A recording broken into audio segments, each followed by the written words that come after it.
Hello there, everyone! Alexman here, and welcome back to the Legend of Zelda Ocarina of Time Revisit. The last time, we tackled the Water Temple, or we would call it the Pausing Temple, because we had to pause it almost every few minutes to put the iron boots on. After that, we tackled what was the true final boss in the form of a fish that wouldn't be captured by any other means necessary, other than the fact that we probably could just stab the fish at that point. And then we went back into as a child, and we found ourselves to collect the mysterious item known as the Lens of Truth from beneath the well.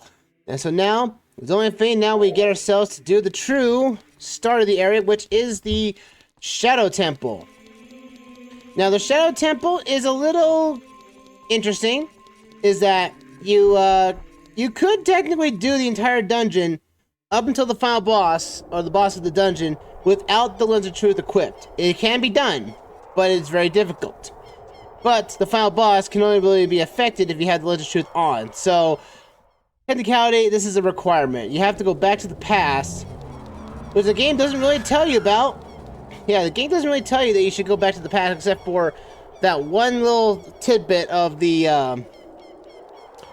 the man with the musical instrument in the windmill. Is that when you get to him and he's like, that blasted kid in the past basically destroyed the well and everything, and the Ocarina of Time, this Ocarina kid basically did him in, and it's like, well, we don't know who this kid was, and so we had to go back in time, and after we got ourselves a warp song to get back to the Temple of Time anytime we wish now, which makes it nice and easy, we now basically became that Ocarina kid, and now we basically doomed that windmill to basically give us the Lens of Truth by default. Now we have to enter Kakariko Village by this way. If you enter Kakariko Village by any other means, this cutscene will not trigger.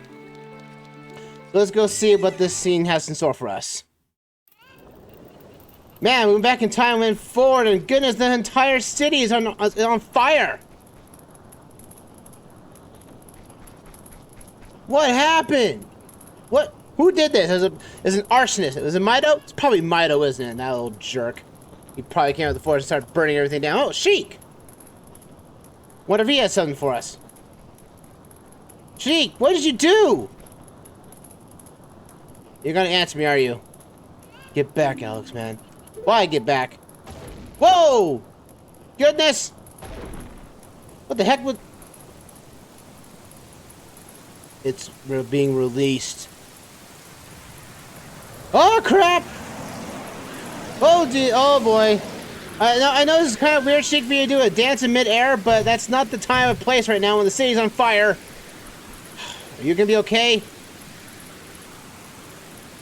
And again, this is kind of a cool effect, though, but for the record, for the Legend, for at least for N64, is how this kind of flowing texture that just flows over the entire area, and it's so smooth. All right, okay. How come you can't do it? Watch me.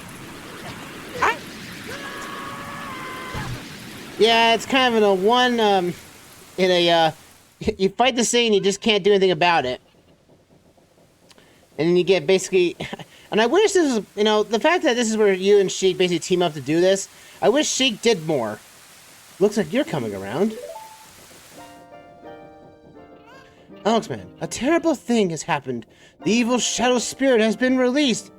Someone went into the well 7 years ago and basically unleashed the seal on it. I wonder who could that be? Yeah, I wonder who could that be too. Huh. Impa, the leader of the Kakariko village, has sealed the evil shadow on the bottom of the well a long time ago. But the force of the evil spirit got so strong that the seal of the well broke and escaped into the world and went into the Shadow Temple and basically waiting for its demise. I believe Impa has gone back to the Shadow Temple to seal it again, but she'll be in danger without any help. So wait a minute. Impa basically sealed this thing under Kakariko Village, and for whatever reason, after it was released, it doesn't go anywhere else, and it went into the Shadow Temple by default. So Impa is now one of the sages. We are told by Sheik. And the only way to get to the Shadow Temple is by teleportation. Yep. And so this is the melody that will draw us into our infinite darkness that absorbs even time itself. This is the Nocturne of Shadow, which is one of the longer songs in the game, actually. Unless I have literal fire. Dun, it's actually shorter than Burrito of Fire by one note, by a couple of notes, but still kind of a long song. And the fact that this was all done by the N64 sound font is all the more impressive to how many sounds I get from a one wind instrument. That was it. Which again is pretty cool, honestly, all things considered.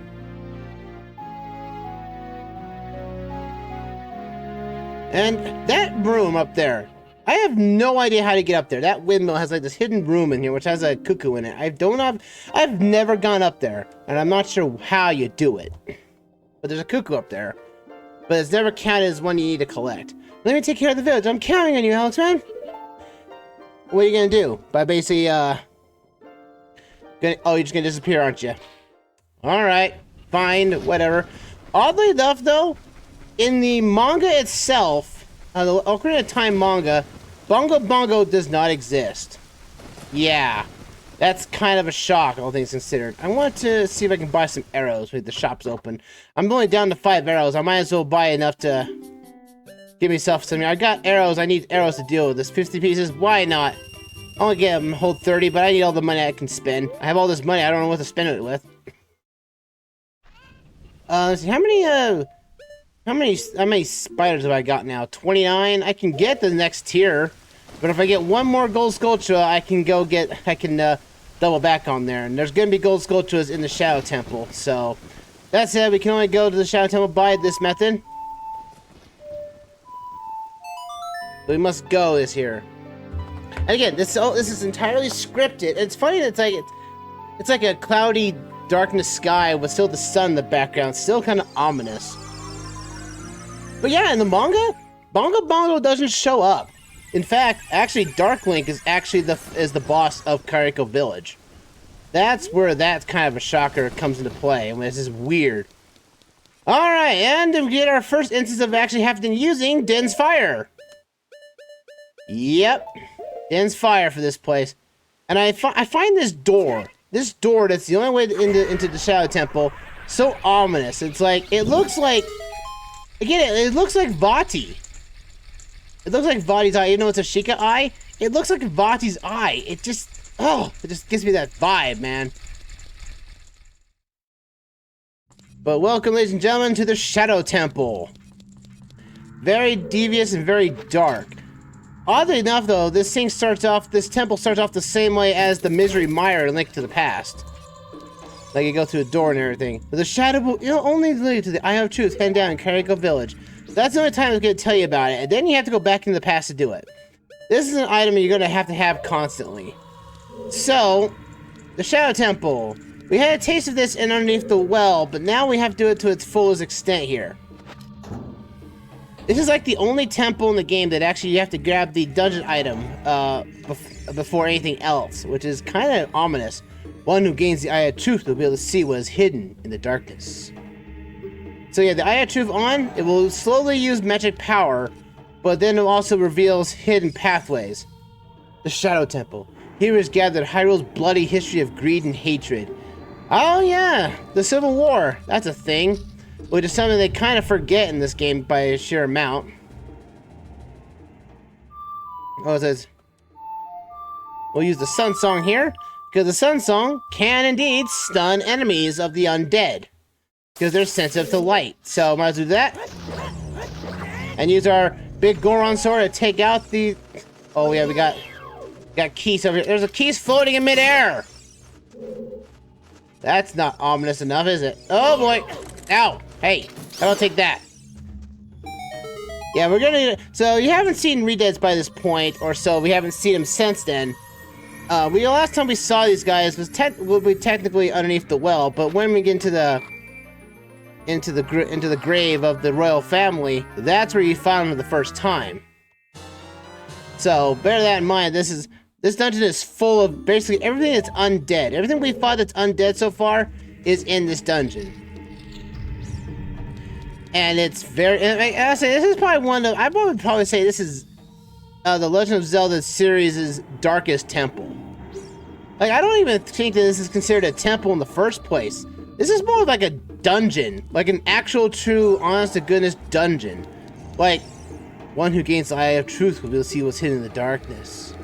I'm like, this is just monotonous. And then we access to our dead hand is back, but he's now got 6 hands. But thanks, we've got ourselves the Biggoron sword. And we can actually harm this guy. Now, the Eye of Truth does have an ability. Right there. You see that dark shadow? That is where dead hand is located in the room. So if you actually put a bomb on it and everything, either basically take all his hands down, you'll basically cause it to do like that. So this is dead hand once again, holding an item that we desperately need for this place. Ow! Oh man, he can actually out-dodge the Biggoron sword. That's a shock. But that got the Biggoron sword. I mean, you have no chance. So he's gonna go hide away in the ground again. But if you take out his dead hands, or his hands, I guess you want to call it his actual hands, you can actually get him to spawn out of the ground like that instead of using a bomb. So if you want to do that, do it that way. His hands do drop like hearts, rupees, and other things for your trouble, but his hands do basically respawn over time. So if you're all over one of his hands, he will grab you and basically try to, you know, stun you a bit here. But again, the Biggoron sword is awesome because it's powerful in that regard.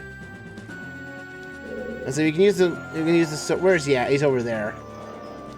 We'll just cause him to be in severe amount of pain again. Take out his hands a bit more. His hands will come after you if you get close by, so... Ah, no! Oh. No! Let me go! Ah, no! I was trying to jump out my way out of this. Come on, get me out of his hands! Now you're in my trap! Oh boy, no! Ah! Man, I didn't think he was actually going to give me this trouble. His hands are giving me trouble, so I'm being more... Not really being cautious, putting caution to the wind. But the Biggoron sword is the best weapon for him, because it'll take it down in about, say about 3 cycles or so, most likely take him down. If it's a Master Sword, it'll take like, I'd say like 4, about maybe 5 or 6. So again, that's why you get the Biggoron sword as early as possible, and that way you can make almost every encounter with a sword almost completely tedious, or basically not very hard at all. But we get ourselves a new item. We got ourselves the hover boots, and now we have the pausing temple in effect. Luckily though, but this time around, the hover boots are actually kind of cool. It basically means you're gonna be walking on ice for not all the time you're gonna use equipped, but also you have the ability to hover over bottomless pits for a few moments, and only for a few moments. Downside is you're on ice for the entirety of using the boots. So I would say only put the boots on if you desperately want to have it on. Like, you have to use them on certain occasions, but it's not fully 100% required to use it. But you should use it when you're against the final boss of this dungeon, Bongo. But otherwise though, the hover boots are only used for basically getting across small traversal spots. Nothing more. So we get to this point here, and we now need to open up this gate. Now this gate's gonna be interesting. We check this sign here. It says, only one who has sacred feet can cross the valley of the dead. And this thing make my face break the skull of truth. The alternate path is deciding to deepen the darkness. This thing will cause the floor to destroy itself, or basically fall under. So this head basically changes every file. So it looks like you have to turn this thing around and let this thing face to the one skull that doesn't disappear in the lens of truth. But once you turn this thing and then move backwards, if you're wrong, the floor goes out beneath you and you fall to a bottomless pit and you lose hearts. So you want to push this thing as much as you can to the next one in line, which is this one right here. And you walk away, the gate opens. So now we need to put ourselves the hover boots on. And we can move forward in this. This place is still, to my mind, still the creepiest and darkest dungeon. My recommendation, if you're using the hover boots to get across, roll before you get off the ledge. That way you can have basically, you know, the roll speed on top of everything else. I'm gonna put my normal boots back on for more stability. And now we get access to, we also find out B-Mouse are down here too. Best thing to them is take it out with the bombs, but this time bombs are gonna be, these guys have like more health for some reason. I'm not sure as to why. Like, they have this awkward effect of just, you know, avoiding death. We want to find ourselves some hidden rooms here first, so we go over this side, off to the left, we have to deal with these Reapers. And these things are just like the Ice Temple, like the Ice Cavern Reapers. They're just basically spinning around and just causing a ruckus if you hit them. They don't kill you in one hit, as you would, you know, likely them to believe. But you just have to use the shield or avoid the hitbox altogether. And now I gotta get my hook shot on. And let's see, get the hook shot on standby here. I gotta duck this a little bit here. Let's see, go here. I'm gonna take a hit on this because I know I'm gonna go. Okay, I didn't get hit by it. I swear you get hit. I must be outside the hitbox or something like that. But by golly, this place is so creepy. I don't really like. Again, this is the creepiest dungeon in the game, and basically the one that's in the series because of how deep and dark it is. But this dungeon's gonna have you in the love of collecting silver rupees to unlock doors, because that's exactly what this dungeon had in store for you. Also, we know that the Legend of Truth is going to be basically required to get almost everything this dungeon has to offer, including keys and everything. Oh, but my goodness, this thing. Also, this dungeon has one unique shortcut that you have to use later on, but you don't have access to it until you get over here. And you jump down here and there's a hole. There's a hole here, and we get ourselves to this point here where we can't do anything because that thing is blocking it.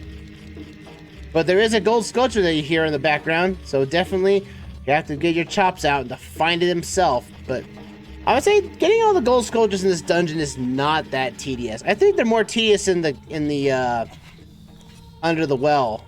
I think they're more tedious there than it is in the Shadow Temple, honestly.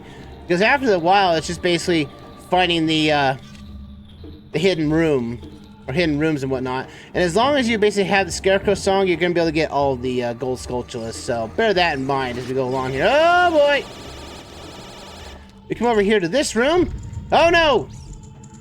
There are two Gibdos. Probably the only time you see these guys. But they are still sensible to light magic, and the sun song stuns these guys. Now, in later editions of games and everything, no! Oh, I hit these guys enough. Yeah, we hit them once. They come out of darkness here. But just like in their normal counterparts of older games, if you kill them, they produce magic bottles. Kind of nice, all things considered, really. Oh boy. Alright, we got it here. And we get ourselves, I think we get all the dungeon items. Yeah, we get the compass, the map, and the hover boots right at the start of the dungeon. Which ultimately means that this is kind of a nice change. It means any dungeon you come across later on is either going to be, because we already have the dungeon item of the game for this temple, is the hover boots. Yeah. So we have nothing else to work for. We got to put bombs down here, and then we can go to our next room. So we put a bomb here. Oh, curse you, Beamos. We don't want you here. Because I can outrun you. I can outrun your laser.